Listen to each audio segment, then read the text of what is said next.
King's Highway, it's difficult to know exactly where it was, but it seems to have cut right through where the Dutch barn is, or at least somewhere right near, right across the creek and up toward, to a certain degree, up toward what you can see in the background as the former Man's Tory Tavern restaurant. And the main road would have headed up toward what would then be known as Caughnawaga, and that would take you out to the Mohawk Valley, Fort Hunter first, and then out to the Mohawk Valley. And then, of course, there's roads that go from off of that, a spur that would go to Schenectady that the Palatine's built. And then there's another road that also connects the King's Highway from, basically runs 443 and 146. That went out to Albany. The Palatine's built that one also.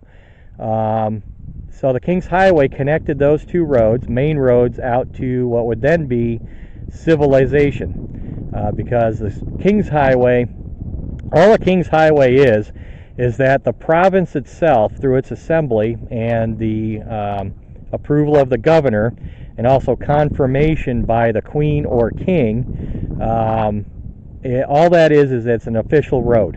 That's all it means. So there's many King's Highways.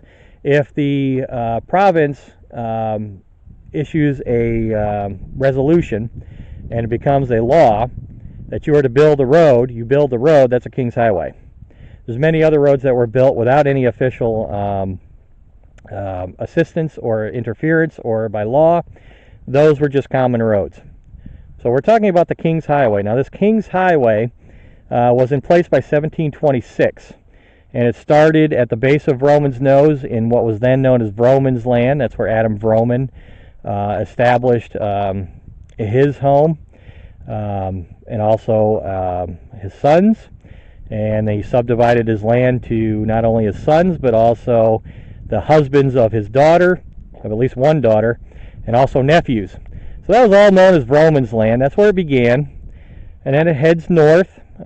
Crosses the Schoharie Creek just before what is now Middleburg, and that goes straight up, more or less like Route 30, or at least parallel to it, but it's closer to the hills, down by just before the Schoharie village, in between the Schoharie village and Middleburg.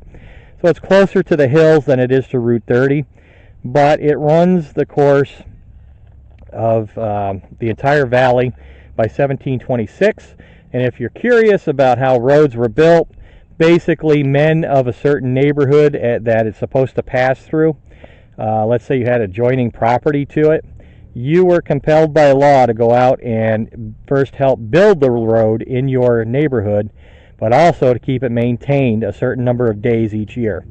So the road would be, by law, it would be 12 feet wide. It would be cleared of all stumps and any major obstacles. So it was a clear path, and the 12-foot wide distance is so that two wagons could pass each other on the way. So that's the King's Highway. That is a road by law, and it passed right through this property, possibly right past where the Dutch barn is now today. So that's just a point of interest for folks. And then, of course, that was that road right through to the Revolution. So there was a road here from 1726 right on into the latter part of the 18th century. And then for whatever reason, as we become more modern, the different grades of the road had to be evened out for better commerce, better transportation, so you don't have the hills involved. And also that people's properties, it didn't just cut through their property, but it was more of a public way. So that's how the King's Highway roads work, and that's where you had one right here on the Old Stone Fort property. It's the same road that passed by the Lutheran Church in the Lutheran Cemetery today. That's where it would have been built. Would have run right by it. So it was almost right up on the hillside. It connected all of the dwarfs, and certainly was a main thoroughfare for many, many years.